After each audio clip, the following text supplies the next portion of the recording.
wherever you are. And thank you, David, for all that you do for UNICEF. You've been such an inspiration to me in my work as a UNICEF Goodwill Ambassador. Like you, I'm in this for the long haul.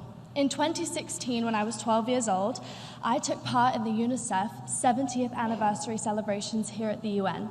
I'll never forget it. Now, 3 years later, it's great to be back with David to mark another milestone, the 30th anniversary of the Convention on the Rights of the Child. In world capitals and buildings like this, adults talk about children's rights. But today, young people don't want to be talked about. We want to do the talking. Millions of people responded to UNICEF surveys and petitions about what the Convention on the Rights of the Child meant to them. In the words of one young person, be an active voice. Don't let things go unnoticed.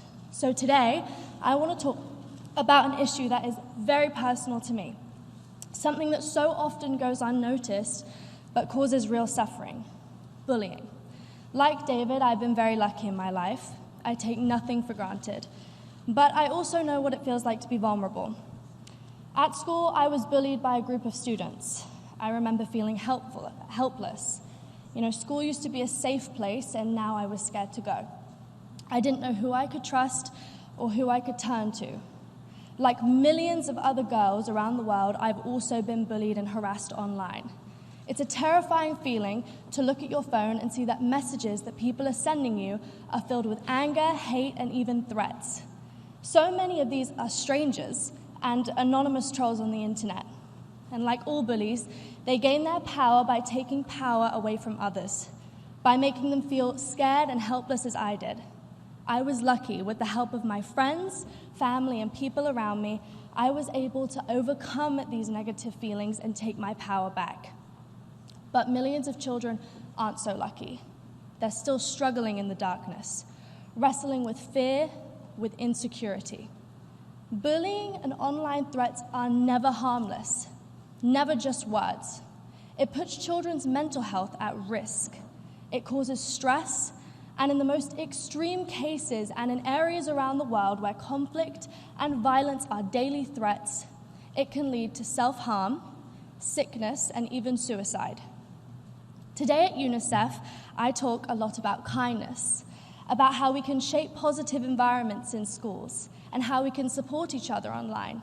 I'm convinced that social media doesn't have to be a place of fear, bullying, and harassment. It can bring people together. It can be a place of love and support. Somewhere in the world right now, a teenage girl is being bullied online. She's scared, she's vulnerable, she feels alone. My message to her is this: you are not alone. There are people who care about you, and there are people who will listen if you reach out for help. You have rights. In my role as a Goodwill Ambassador, I will continue talking about this wherever I go. I will take every opportunity to spread the word about how we can end bullying online and off. But I'm not alone about speaking about children's rights. I'm joined by tens of thousands of other young people from every part of the world demanding to be heard. In September, in this very building, Greta Thunberg, a 16-year-old girl, told world leaders an uncomfortable truth. She told them that the adults of the world had failed to act on climate change, and she's carrying that message around the world. And now, Greta's message is being echoed every Friday when thousands of young people leave their classrooms to protest the world's inaction to climate change. Young people like her are shouting for world leaders to hear, to listen, and to act.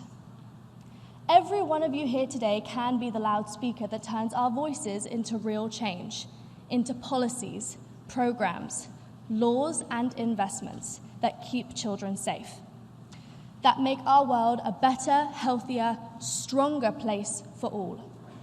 30 years ago, Audrey Hepburn reminded us the power of the rights protected in the Convention. These rights matter, they are eternal, but they are not automatic. It's up to all of us to bring these rights to life. On this World Children's Day, let's be mindful of Audrey's words and carry her commitment forward. The children of the world are asking you to stand with us, listen to us, and renew your promises to the world's children. Thank you.